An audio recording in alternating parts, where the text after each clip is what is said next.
At my son's wedding, my sister told my son's CEO I was an unemployed loser. I just smiled. Her boss looked at her and said, "You're fired." Hello everyone. Thank you for being here with me today. Before I begin my story, I'd love to know which city you're joining us from. Please feel free to share in the comments. Now, let me take you into this story. My name is Carol. 6 months ago, if you'd asked me who I was, I would have given you my job title before my name. That's the honest truth. For over 2 decades, I had poured every ounce of myself into a career that, in the end, had defined me. I was Carol Irwin, Senior Director of Marketing, the woman with the corner office on the 45th floor overlooking the entire glittering expanse of the Manhattan skyline. The woman who managed a team of 20, who juggled a $50 million annual budget like it was pocket change, who lived on coffee and deadlines and the intoxicating thrill of a successful campaign launch. My sister Brenda called what I did next career suicide. I'm sure my former colleagues, when they gathered for happy hour without me, whispered about burnout. They probably nodded knowingly and said, "Carol finally cracked under the pressure." We all saw it coming. But they didn't see anything. You can't understand a choice like mine from the outside. You can't understand it until you've sat in a sterile, beige-colored room, holding your mother's hand, and heard a doctor in a white coat use words like stage 4 and palliative. When a man with a medical degree tells you the woman who gave you life has maybe 3 months left to live, job titles and quarterly reports and stock options suddenly seem like the most absurd, meaningless things in the world. What I didn't expect, what I could never have prepared for in a million years of boardroom negotiations, was how my own sister would take my deepest pain and try to turn it into her public spectacle. How she would use my sacrifice to humiliate me in front of 200 wedding guests, a group that included my own son's CEO. What she didn't know, in her moment of cruel triumph, was that her boss and the man whose fledgling company I had saved from bankruptcy years ago were the very same person. And he had spent the last 2 months trying to hire me back into the world I had left behind. The moment she leaned into that microphone, her voice dripping with the fakest pity you've ever heard as she painted me as a jobless loser, thinking she was impressing the most powerful man in the room, she had no idea she was actually talking to the one person there who knew exactly who I was, and exactly what I was worth. If you're watching this, please settle in. Maybe grab a cup of coffee. And let me know in the comments where you're watching from, because I'd love to know who I'm sharing this with. What happened next didn't just change my career. It changed everything I thought I knew about family, loyalty, success, and the incredibly high price of keeping quiet. Let me take you back to the beginning of the end, or maybe, the end of the beginning. 6 months before my son Keith's wedding. It was a Tuesday. I remember I was in the middle of a high-stakes video conference with our partners in Seoul. The air in the boardroom was thick with tension. Millions of dollars were on the line, hinging on the next words out of my mouth. I had my game face on, calm, confident, unshakable. On my shelf, 3 industry awards gleamed under the recessed lighting. My leather chair felt like a throne. This was my kingdom, and I was its queen. In the middle of my presentation, my phone, which was set to silent, lit up on the polished mahogany table. The oncologist's name flashed on the screen. A cold dread, sharp and sudden, pierced through the armor of my corporate persona. I excused myself as smoothly as I could, claiming a need for some water, and stepped into the hallway, my heart hammering against my ribs. I took the call. The doctor's voice was clinical, detached, as he delivered the news. The tests came back, Ms. Irwin. It's metastasized. Stage 4. He used words like prognosis and aggressive. I asked questions, my voice sounding strangely high and thin to my own ears. How long? I finally whispered, leaning against the cool glass wall, the New York City skyline a blurry watercolor behind me. We're looking at months, not years, he said. I'm so sorry. I don't remember ending the call or walking back into the boardroom. The rest of the day was a fog. I heard words, I nodded, I probably even smiled, but I wasn't there. My mind was in my mother's quiet suburban house, with her garden and her worn-out armchair. My mother. My rock. The woman who had held me together through a painful divorce years ago, who had babysat Keith so I could work late, who had taught me that strength wasn't about never falling, but about how you got back up. That afternoon, I typed my resignation letter. My boss, a good man named Arthur, was floored. "Carol, you can't be serious," he said, his face etched with concern. "Take a leave of absence. A sabbatical. We'll hold your job. Name your terms." "It's not a negotiation, Arthur," I told him, my voice surprisingly steady. "This is something I have to do." Packing up my desk felt like curating a museum of a life that was no longer mine. The photo of Keith at his high school graduation, the silly mug a colleague had given me, the stack of glowing performance reviews. Relics.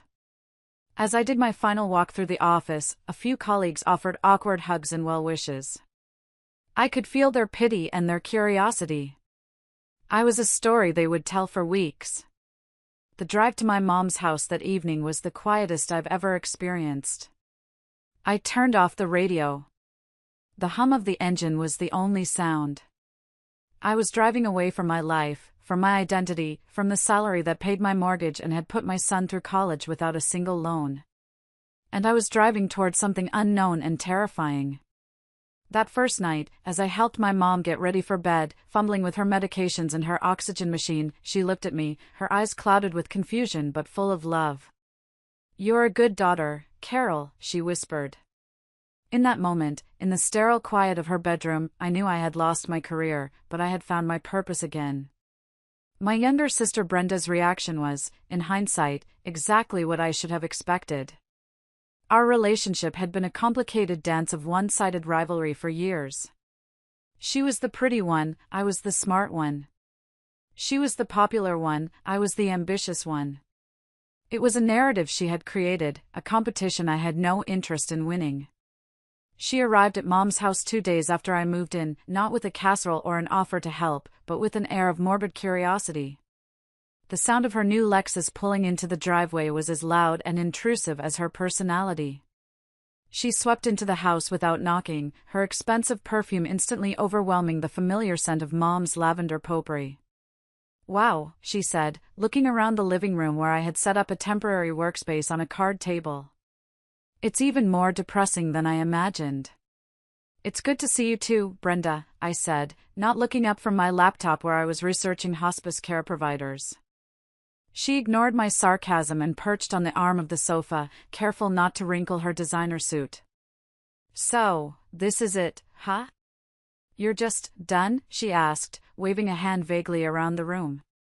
In her other hand, she clutched her brand-new, eye-wateringly expensive Hermes bag, a recent gift to herself, as she'd loudly announced on Facebook, to celebrate her promotion to HR director at a tech company called TechVision. I finally closed my laptop. "I'm not done, Brenda. I'm here for Mom." She scoffed, a little puff of air that was pure condescension. "All that work, Carol. All those years you spent climbing the ladder, all the sacrifices. And you're just throwing it all away to play nurse." The words were like a physical slap, but I was too tired, too raw, to fight back. I had spent the morning on the phone with insurance companies, a soul-crushing experience that had left me drained.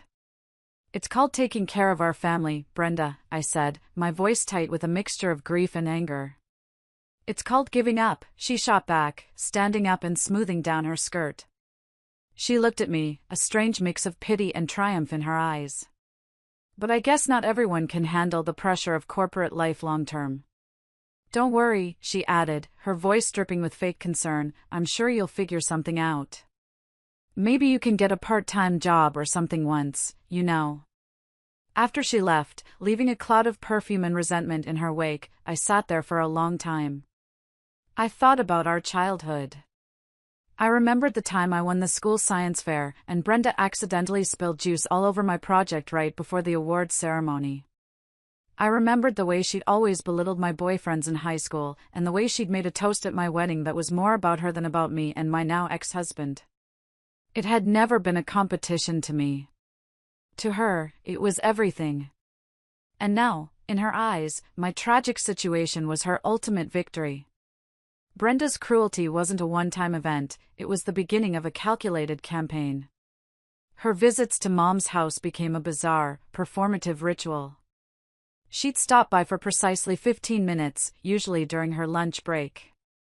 She'd spend 5 minutes complaining about her workload, 5 minutes taking a carefully staged selfie with Mom for her Instagram stories, and 5 minutes telling me all the reasons my decision to quit was a huge mistake. The selfies were the worst. She'd fluff Mom's pillows, gently brush a strand of hair from her forehead, and adopt a somber, loving expression for the camera. The caption would always be something like, making time for what matters most. #family first, or so blessed to have this strong woman in my life. #cherish every moment. Then, her phone would buzz with a work email, and she'd dash out the door, calling back, gotta run. Big meeting with the VPs. Online, her campaign was more subtle, but just as vicious. Her Facebook and LinkedIn feeds became a masterclass in passive aggression. She'd post about her latest career triumph, a successful project, a glowing review from her boss, and pair it with a motivational quote that was clearly a jab at me. The future is built by those who show up. Don't let setbacks define you. Let them fuel you. #girlboss #never settle. The poison started to seep into our extended family. It began at Easter dinner. I was helping clear the plates when Brenda announced to the table, loud enough for everyone to hear, "Isn't it wonderful that Carol has so much free time now? She's taking a much-needed little break from the real world." She patted my shoulder with that condescending little tap of hers. Some people just aren't built for the long haul, you know? Later that evening, my Uncle Robert, who had always come to me for advice on his small hardware business, pulled Brenda aside to ask for her opinion on a new inventory system. He didn't even look at me. My Aunt Patricia, bless her heart, cornered me in the kitchen while I was washing dishes. She slipped me a folded page torn from the classifieds section of the newspaper. "It's a receptionist position, honey," she whispered, as if she were passing me state secrets. "Just in case. The benefits are supposed to be quite good." I just smiled, thanked her, and folded the clipping into my pocket. I went to the bathroom and stood there for a moment, gripping the edges of the sink, my knuckles white. I splashed cold water on my face. I wasn't a receptionist. I was a marketing executive who had managed $50 million budgets. But in their eyes, thanks to my sister, I was just a cautionary tale. A woman who had flown too close to the sun and gotten burned. I was becoming invisible, erased one condescending comment and one pitying glance at a time. The week before the wedding was a whirlwind of last-minute preparations and rising tension. One evening, my son Keith stopped by after work. He had that worried line between his eyebrows that I knew so well. He found me in the living room, looking through old photo albums with Mom, trying to spark a memory. He kissed Mom's cheek and then sat on the floor beside my chair, his presence a warm, solid comfort. We sat in silence for a while, just flipping through the worn pages. Finally, after Mom had dozed off in her chair, he spoke, his voice low. "Mom, we need to talk," he said. "It's about Aunt Brenda." I sighed, closing the photo album. "What has she done now, sweetie?" "She's been talking about you at the office," he said, looking at the floor. It was a huge company, Tech Vision Corporation, and he had been so proud to land a job there as a software engineer right out of college. The fact that his aunt was a senior HR director there had at first seemed like a fun coincidence. Now, it was a nightmare. "She doesn't know we work in the same building, she's in a different tower," he clarified. "But I have friends in her department. They told me. Mom, she's telling people you had a complete nervous breakdown. That the company was going to fire you, so you quit first. She's making it sound like you lost your mind." A hot flash of anger crawled up my neck. It was one thing to poison our family against me. It was another thing entirely to spread these lies at my son's workplace. This could affect his reputation, his future. It's not right, Keith said, his voice thick with anger. You sacrificed everything for Grandma. You gave up a salary that paid for my entire college fund, a career you loved. What she's doing it's evil. I reached out and squeezed his hand. Let her talk, Keith.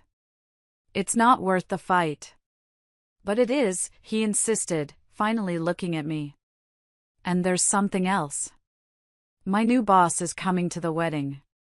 His name is Walter Vance. The name landed in the quiet room like a stone. Walter Vance. I hadn't said his name out loud in 5 years. Keith, oblivious to the history that name held for me, continued. He's the CEO. He was asking about my family, and when I mentioned your background in marketing, his ears perked up. He seemed really interested. He specifically asked about the mother of the groom. I think he might have heard of you. I managed a weak smile, my mind racing. Heard of me? I had saved his entire company. That's nice, honey, I said, trying to sound casual. But a new feeling was taking root in my heart, pushing through the grief and exhaustion. It was a feeling I hadn't felt in a long time. It was determination. Brenda thought she had erased me. She was about to find out that some things can't be erased. They just go dormant, waiting for the right moment to re-emerge. The morning of Keith's wedding dawned bright and clear. I stood in my childhood bedroom, the same room where I'd dreamed of my future, and now it felt like a haven from a world that had become complicated and cruel. I was holding Mom's pearl necklace, a single strand of creamy, iridescent orbs that felt cool and heavy in my hand. Mom was having a good day, one of those rare, precious gifts of clarity. She was sitting in her wheelchair by the window, a patch of sunlight warming her face. She looked frail, but her eyes were as sharp as ever. You look beautiful, sweetheart, she said, her voice a soft rasp, but stronger than it had been in weeks. She watched me as I fumbled with the clasp of the necklace. Don't you let Brenda get to you today. You hear me? I met her gaze in the mirror. I'll try, Mom. Don't try. Do, she insisted. She's just insecure, you know. Always has been. She's like a small dog that barks at a big one to make itself feel bigger. Her noise doesn't change the fact that you're the Great Dane in the room. I couldn't help but laugh, a genuine laugh that felt good. A Great Dane? Thanks, Mom. You know what I mean, she said, her expression serious again. As I fastened the pearls, a wave of anxiety washed over me. I thought about the 200 people who would be at that wedding. Former clients. Industry leaders. Keith had proudly invited 3 CEOs from my old contact list. They would all be there, mingling, talking. And Brenda would be there, whispering her poisonous version of my story into every willing ear. Carol Irwin couldn't hack it. Burned out. Gave up. It wasn't just my reputation I was worried about. It was Keith. Office politics were brutal. The last thing he needed as he started his career was his colleagues and superiors thinking his mother was unstable. My phone buzzed. For some reason, I looked at it. A notification from LinkedIn, an app one hadn't opened in months. See who's viewed your profile. On a whim, I tapped it. My old profile, a ghost of my former life, loaded onto the screen. And there, in the recent views, were several names from TechVision. And one more thing I hadn't noticed before. Someone had downloaded my portfolio of work just 3 days ago. It was a feature I didn't even know LinkedIn had. Strange. Carol. Mom's voice pulled me from my phone. Whatever happens today, I want you to remember what I always taught you about quiet strength. You don't have to shout to be heard. Sometimes the most powerful response is the one they never see coming. I leaned down and kissed her forehead, the skin as soft and thin as paper. I promise, I said. I knew she was too weak to attend, but I would be her eyes and ears. I would stand tall, I would smile bright, and I would remember that my worth wasn't printed on a business card. It was forged in the choices I made when no one was watching. The 40-minute drive to the wedding venue felt like a slow crawl toward a reckoning. The place was a restored Gilded Age mansion on Long Island, the kind of place with sprawling, manicured lawns and fountains that gurgled with obscene wealth. It was Emily's parents' choice, a world away from my quiet life at Mom's house. As I drove, I played out the scenarios in my head. Confront Brenda in the ladies' room? Ignore her completely? Each option felt like a loss. I handed my keys to the valet and walked inside. The air was buzzing with the happy chatter of the cocktail hour. A string quartet was playing softly in the corner. And then I saw him. Walter Vance. He stood near the grand, mahogany bar, holding a glass of what looked like scotch. He was older now, with touches of gray at his temples, but he had the same intense, analytical gaze I remembered. He surveyed the room not like a guest, but like a general surveying a battlefield. A jolt of memory, sharp and vivid, went through me. 5 years ago. Walter wasn't the CEO of a corporate giant then. He was the VP of operations at a scrappy tech startup called Innovatech, and they were hemorrhaging money. Their brand was a joke, their marketing a disaster. They had hired me as a consultant, a last-ditch effort before they closed their doors for good. I remembered the late nights, the brainstorming sessions fueled by stale coffee and a shared sense of desperation.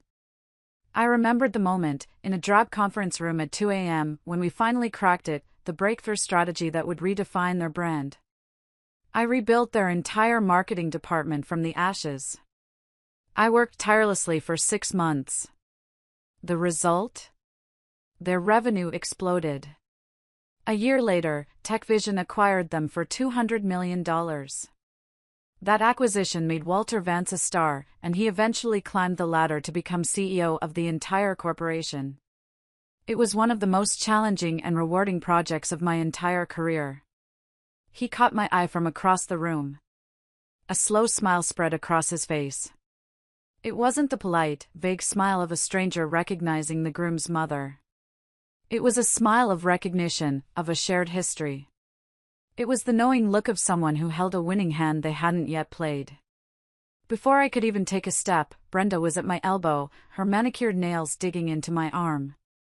"There you are," she hissed, her voice a sickeningly sweet whisper that didn't match the steel grip of her hand. "Come on. There are people you should meet. Keith's colleagues are dying to meet his family." She was practically dragging me, steering me toward a group of young, ambitious professionals, their eyes bright with the hunger of networking. I knew that look. I used to wear it myself. "Everyone, this is Keith's mother," Brenda announced, her voice booming with false cheer. Her hand remained on my arm, a gesture meant to look affectionate but felt like a restraint. "This is Carol. She used to be in marketing, but she's taking some time off now." That little pause, that tiny emphasis on used to be, it was perfectly crafted to sow seeds of doubt. A bright-eyed young woman with a TechVision name badge clipped to her purse smiled warmly at me. "Oh, how wonderful. Which company did you work for?" Her name was Jennifer. Before I could open my mouth, Brenda jumped in, her voice as smooth as oil. "Oh, she was with a few different firms over the years," she said dismissively. "But now she's between opportunities. You know how it is," she continued, turning to the group with a conspiratorial air. "Sometimes the corporate world just gets to be too intense. You have to know when to step back." I kept a pleasant, neutral expression on my face, a mask I had perfected through years of negotiating tough deals. Inside, my stomach was churning. Out of the corner of my eye, I saw Walter Vance had drifted closer. He was now just a few feet away, pretending to study a large floral arrangement, but his posture was angled toward us. He was listening. My clutch vibrated. I glanced down discreetly. It was a LinkedIn message, from an account with no name, just initials. WV. My heart did a little flip. The message was simple: check your email. My fingers trembled slightly as I unlocked my phone and opened my email app. It took a second to find it, buried under a week's worth of spam and newsletters. The subject line was stark: offer of employment, SVP Marketing Strategy, TechVision Corporation. It was from Walter Vance's executive assistant. I had only skimmed it last week before sending a polite no, thank you. Now, I read the details. A base salary of $300,000. A signing bonus. Stock options that would be worth a fortune. A complete benefits package. It was a king's ransom. I had replied explaining that my family situation required my full attention, that I was not on the market. Walter himself had replied within the hour. A short, gracious message: family comes first, Carol. I respect that completely. The offer stands whenever you're ready. People with your talent are a rare find. Carol? Jennifer asked what you're doing with all your free time these days. Brenda's sharp voice cut through my thoughts, yanking me back into her little drama. I looked up, meeting the curious gazes of the young professionals. Then my eyes flickered past them, locking with Walter Vance's for a brief, electric moment. The board was set. The pieces were in motion. I'm in transition, I said, my voice quiet but firm. I'm focusing on what matters most. Brenda let out a laugh that tinkled like breaking glass. It was a sound I had come to despise. That's a very diplomatic way of saying you're unemployed. And that's when it hit me with the force of a physical blow. My sister, the senior HR director of TechVision, a woman who prided herself on being politically savvy and well-connected, had absolutely no idea that her own company's CEO was standing 10 feet away, listening to every single, venomous word. The small group around us had somehow grown larger, like moths drawn to the flickering flame of a drama. Brenda was in her element now, the star of her own show, with me as the tragic supporting character. "This is my sister," she would say to each newcomer, her hand still clamped on my shoulder. She used to be quite successful, actually. A real shark in her day. But you know how it is. Some people peak early. I saw Keith at the edge of the crowd, his face a thundercloud. His beautiful bride Emily, stunning in her white gown, stood beside him, her hand on his arm. She was whispering to him, trying to calm him down, but his jaw was clenched so tightly I could see the muscle jumping. He looked ready to explode. An older gentleman, a man I recognized as the CEO of a Fortune 500 company, stepped closer. "What kind of marketing?" he asked me, his expression genuinely curious. "Oh, the usual," Brenda chirped before I could speak, waving a dismissive hand as if shooing away a fly. Nothing too impressive. She managed some campaigns, pushed some papers around. Now she's, what did you call it, Carol? Exploring options? She laughed again, that grating, tinkling sound that made the fine hairs on my arms stand up. That's corporate speak for unemployed and sitting on the couch watching daytime TV. The crowd shifted uncomfortably. A few people mumbled excuses and peeled away, but more leaned in, their eyes wide. I saw one young man holding his phone up, discreetly recording. Perfect. I mean, look at me, Brenda continued, puffing up her chest and smoothing down the front of her designer dress. I've been promoted 3 times in 2 years. Just last month, our CEO, the brilliant Walter Vance, personally selected me for a special project on corporate leadership. He said I remind him of a young version of himself. Behind her, I saw Walter's eyebrows arch in what I could only describe as amused disbelief. But not everyone can handle that kind of pressure, Brenda said, finally turning her full attention back to me, her voice dripping with condescending pity. When Carol resigned for personal reasons, I knew it was over for her. Who is going to hire someone who walked away from a 20-year career? It's career suicide. A massive red flag. Brenda? Keith's voice was low and dangerous. What, honey? I'm just being honest, she said, not even looking at him. Your mom knows I love her, but facts are facts. She's unemployable now. She leaned in closer to me, her eyes glittering with a triumphant, cruel light. Tell them, Carol. Go on. Tell them how you haven't updated your LinkedIn in 6 months. Tell them how you let calls from recruiters go straight to voicemail. Tell them how you've just completely given up. She took a step back, addressing her rapt audience. The truth is, she announced, her voice ringing with the dramatic finality of a judge delivering a sentence, my sister is a cautionary tale. She's a story about women who can't maintain a work-life balance. She cracked under the pressure, pure and simple. And now, at her own son's wedding, she's just another unemployed, middle-aged woman trying to seem relevant. It was at that moment that Walter Vance began to walk slowly, deliberately, toward us. Brenda, completely lost in her own monologue, didn't see him coming. She was on her final, triumphant lap, delivering the killing blow. Unlike some people, she said, her eyes sweeping over me with a final, dismissive glare, I have never let family obligations interfere with my career. That's why our CEO, Walter Vance, personally mentors me. He says I remind him of himself at my age, focused, driven, not distracted by trivial things like taking care of dying parents. A collective, horrified gasp rippled through the crowd. Even for Brenda, this was a new, shocking low. And then, a calm, low voice cut through the toxic air. It was a voice accustomed to commanding boardrooms and silencing arguments. Ms. Morrison? It was Walter Vance. He had stopped directly behind her. Brenda spun around, her face a comical kaleidoscope of emotions. First, pure surprise. Then, absolute, fawning delight. And finally, a dawning, sickening confusion as she registered the Arctic chill in his eyes and the grim set of his jaw. She finally realized he must have heard everything. Mr. Vance. Sir. I didn't know you were here. This is perfect, she gushed, reaching out to shake his hand. He let her, his own hand remaining limp and cool. I was just telling everyone about you. This is my sister, Carol. The one I mentioned, the unemployed one. Walter's smile was a thin, dangerous line.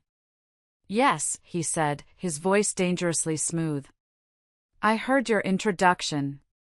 It was very thorough. Brenda, somehow, still missed the warning signs. She beamed, thinking this was her moment to shine.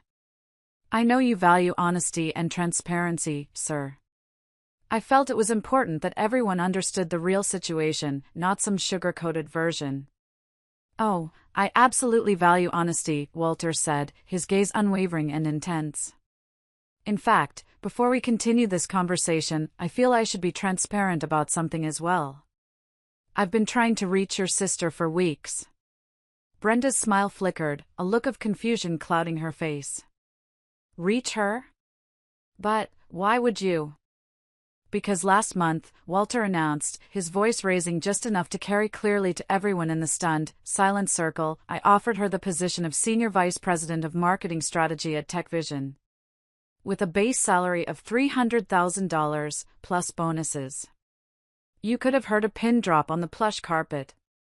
The air crackled with the sudden, shocking silence. It felt as if all the oxygen had been sucked out of the room. Brenda's mouth opened and then closed. She looked like a fish gasping for air. That's impossible, she finally stammered, her face turning a sickly shade of pale. That can't be right. She's unemployed. She quit her job. She's been out of work for 6 months. She left her position to care for her terminally ill mother, Walter corrected, and this time his tone was as sharp and cold as shattered glass.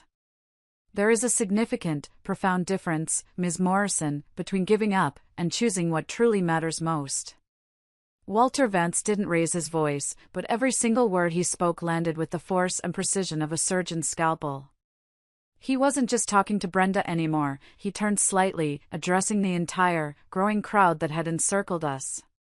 For those of you who don't know, he began, his voice calm but radiating authority, 5 years ago, Carol Irwin here saved my previous company from going into bankruptcy. She took a marketing department that was a certified disaster and single-handedly turned it into a profit-generating machine that delivered a 300% ROI, consistently, for 5 years straight. She is, without exaggeration, a legend in our industry.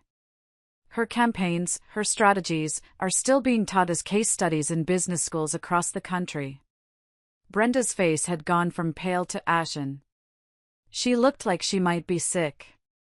But she's not working now because, she sputtered, desperately trying to salvage her narrative. She's not working now because she has declined multiple, lucrative offers, including my own. Walter cut in, his patience clearly gone. In the last week alone, she turned down senior executive positions from Goldman Sachs, Microsoft, and yes, my company, TechVision. All because she is prioritizing her mother's end-of-life care. He held up his phone, the screen glowing. For anyone who doubts it, I have the emails right here. The crowd was dead silent now. I could see at least a half-dozen phones pointed our way, their red recording lights glowing. So, you can imagine my surprise, Walter continued, his eyes locking onto Brenda like a predator, when my own senior HR director, a person who is supposed to champion our company's values, stands here in public calling her own sister unemployable and a failure. Mr. Vance, I didn't know, Brenda whispered, her voice a pathetic squeak. Her hands were shaking. I was just. You were just what, Ms. Morrison? Violating our company's code of conduct regarding professional behavior and basic human respect, he finished for her. He pulled up his phone again, scrolling with his thumb. And I find this interesting. Your Facebook post from last Tuesday. The caption reads, "Some people choose success, others choose excuses. So grateful to work for a CEO who values ambition over emotion. Hashtag TechVision proud." When your cousin commented, asking if you were talking about your sister, you replied with a single laughing emoji.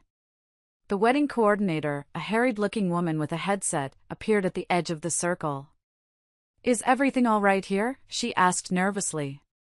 Just fine, Walter said smoothly, not taking his eyes off Brenda. Actually, could you bring me a microphone? I'd like to propose a toast. A moment later, he held the mic. The brief squeal of feedback silenced the entire ballroom. The string quartet trailed off. Every eye in the room was on us. He gave a lovely, heartfelt toast to Keith and Emily. And then, he turned to me. I also want to take a moment to address something I just witnessed, he said, his voice booming through the speakers. Something that speaks to values, to family, and to what real success looks like. 6 months ago, Carol Irwin walked away from one of the most successful marketing careers in our industry. Not because she failed, not because she couldn't handle the pressure, but because her mother needed her. He paused, letting the words hang in the air. Her own sister just announced to 30 people that Carol is unemployable. The truth is, I offered her $300,000 a year to join my company last week, and she declined. Because she is a woman of integrity. She is a woman who chose love over money, and family over fame. He then turned, his eyes like chips of ice, to my sister.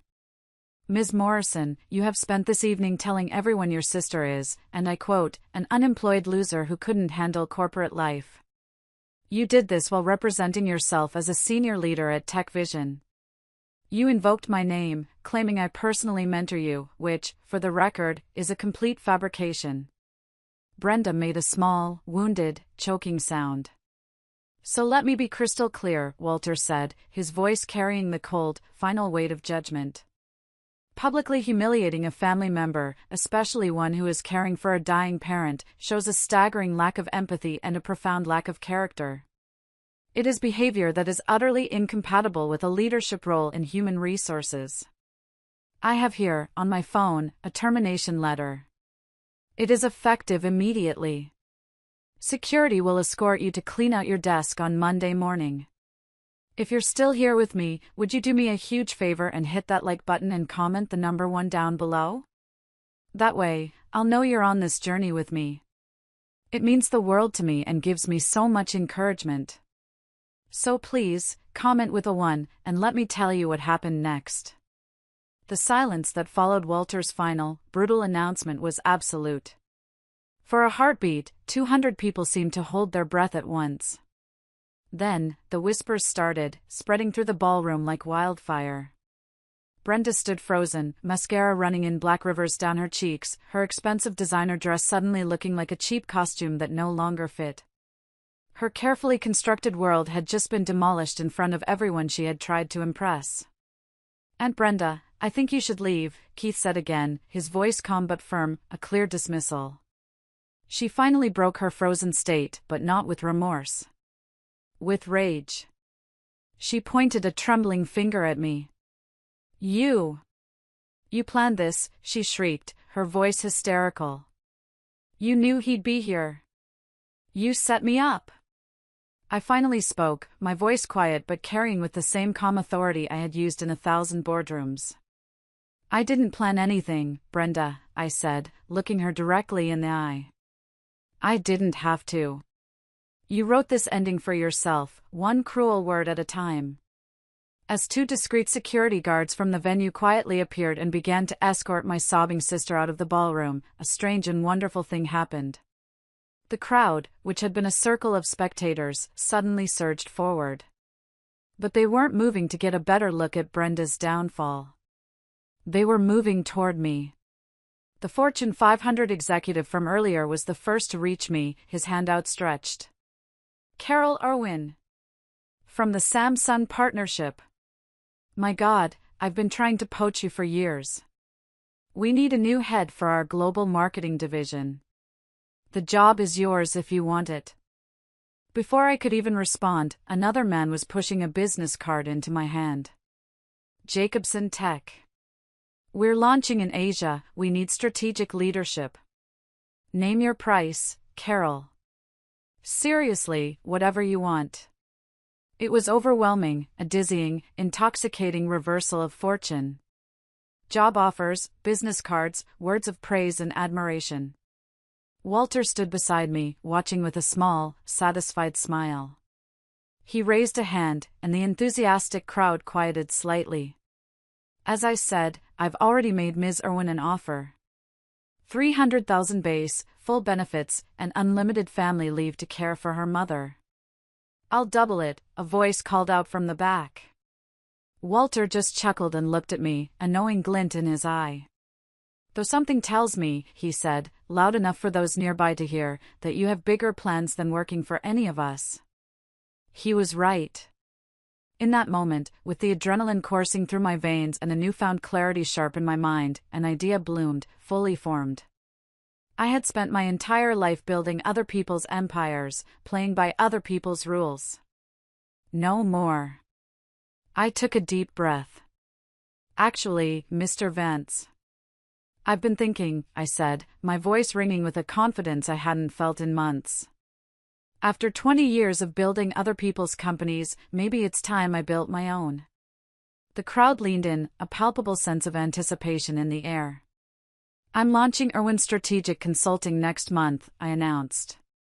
"A boutique firm. A selective clientele. Focused on companies that value both performance and people." Walter's smile widened into something genuine and warm. "Then TechVision would like to be your first client," he declared loudly, for all to hear. "A $2 million initial contract, renewable annually. We need someone to overhaul our entire marketing strategy, and especially," he added with a pointed, meaningful emphasis, "our HR and internal communications. It seems we have some toxic culture issues that need to be addressed immediately." The irony was delicious, and it was lost on no one. In the span of a single wedding toast, I had gone from being an unemployed loser to an 8-figure business owner, about to be paid millions of dollars to fix the very mess my sister had helped create. The rest of the wedding reception felt like a dream. The atmosphere had completely transformed. It wasn't just a wedding anymore, it was a celebration of vindication. Keith and Emily were beaming, thrilled that their special day had included this moment of justice for me. The most surreal part happened at the head table. Emily's father, a sharp corporate lawyer, had overheard everything. He came over, a grin on his face. Carol, let's not let these offers evaporate, he said. He pulled up a standard consulting agreement on his tablet. While people were dancing and eating cake, I was sitting at the head table, negotiating terms. Walter Vance's assistant, who lived nearby, had driven over with official TechVision letterhead. By the time the cake was cut, Irwin Strategic Consulting had its first 3 clients and $6 million in guaranteed revenue, with initial agreements signed right there on my son's wedding day. But the success, the money, the new company, that wasn't the real victory. The real victory came in the months that followed. I set up my company exactly the way I wanted. We were a fully remote team. I sought out and hired the most brilliant professionals I knew, mostly working mothers, caregivers, and talented people who, like me, had been pushed out of the rigid, unforgiving structure of traditional corporate life. We delivered exceptional, world-class work for our clients. And we did it between school pickups and doctor's appointments. We proved that you didn't have to sacrifice your family for a successful career. The revenue from that first TechVision contract allowed me to provide the absolute best end-of-life care for my mother. I hired round-the-clock private hospice nurses, the best in the state. Her final months were spent in comfort, free from pain, surrounded by love, in her own home. I was there for her bad days and her good ones. I was there to hold her hand and read her favorite poems. I was there when she took her last, peaceful breath. And I was there because I could be. Because no contract, no meeting, no amount of money in the world was worth missing that moment. That was the real profit. That was the real bottom line. A few weeks after Mom's funeral, I received an email from Brenda. It was short and humbled. I know you won't respond, it began, but I need to say this. I was wrong. I was jealous, insecure, and cruel. Losing everything taught me what you already knew. Success without family is just emptiness with a title. I'm starting over, in an entry-level job at a small firm. Your name came up, and I think you put in a good word for me. Thank you for that grace I didn't deserve. I read the email, and I felt nothing. Not anger, not pity. Just a quiet sense of closure. I didn't reply, but I didn't delete it either. Some things are broken in a way that can't be fixed. 1 year after that fateful wedding, I was sitting in my new home office, a sun-filled space that overlooked a garden I had planted in my mother's memory. Irwin Strategic Consulting was now valued at $30 million. We had a waiting list of clients that stretched 2 years out. Harvard Business School had published a case study on our founding and our unique business model, calling it a new paradigm for values-based leadership in the 21st century. But the successes that truly mattered to me were smaller and quieter. It was the email I received from Jennifer Liu, the young woman from the wedding, whom I had recommended to Walter to take over Brenda's old department. She had been promoted to interim HR director and had just told me that employee satisfaction and retention at TechVision had jumped 60% after they implemented the new family-first policies our firm had designed. It was the photos my employees sent me on our group chat, pictures of their kids' soccer games, school plays, and family vacations that they no longer had to miss because of a rigid, unforgiving work schedule. It was my son Keith, telling me over dinner one night that he and Emily were expecting their first child, my first grandchild. He looked at me across the table and said, "Mom, I'm so proud to share your last name." Last month, my COO informed me, with a certain ironic amusement, that Brenda, who had worked her way up to a VP position at her new company, had submitted a formal request to hire our firm. I thought about it for a long time. I thought about forgiveness, and I thought about boundaries. Take the meeting, I finally decided. Assign our best team to it. But I won't lead the account. We took them on as a client, not for Brenda, but for the hundreds of employees at her company who deserve to work in a better, more humane environment. My sister had called me a jobless loser. She had called me a failure. She thought she was exposing my weakness to the world. But instead, all she did was reveal my greatest strength. Her cruelty was the catalyst I never knew I needed. It forced me to stop playing by a set of rules that were never written for women like us, women who choose family, women who refuse to apologize for having priorities beyond a profit and loss statement. Every cruel word she uttered became the fuel for my new beginning. Every insult became my inspiration. She thought she was writing my final chapter, but she only ended up becoming a footnote in the story of my success. So, that's my story. It's been quite a journey, and I want to thank you for walking it with me today. Life can throw some incredible challenges our way, and sometimes the people who are supposed to be in our corner are the ones who hit us the hardest. Have you ever had a family member underestimate you or try to tear you down? How did you handle it? I would genuinely love to hear your stories and your wisdom in the comments below. Your experiences matter, and sharing them helps all of us feel a little less alone in our struggles. Please, take care of yourselves, and never, ever forget what you are truly worth. And so, this story leaves us with a powerful reminder: our worth is not defined by the titles we hold, the salaries we earn, or the opinions of others. True strength lies in the choices we make when faced with adversity, in the values we uphold when the world tries to diminish us. Carol's journey teaches us that self-worth comes from within, and when we align our actions with our principles, the rewards, both tangible and intangible, are immeasurable.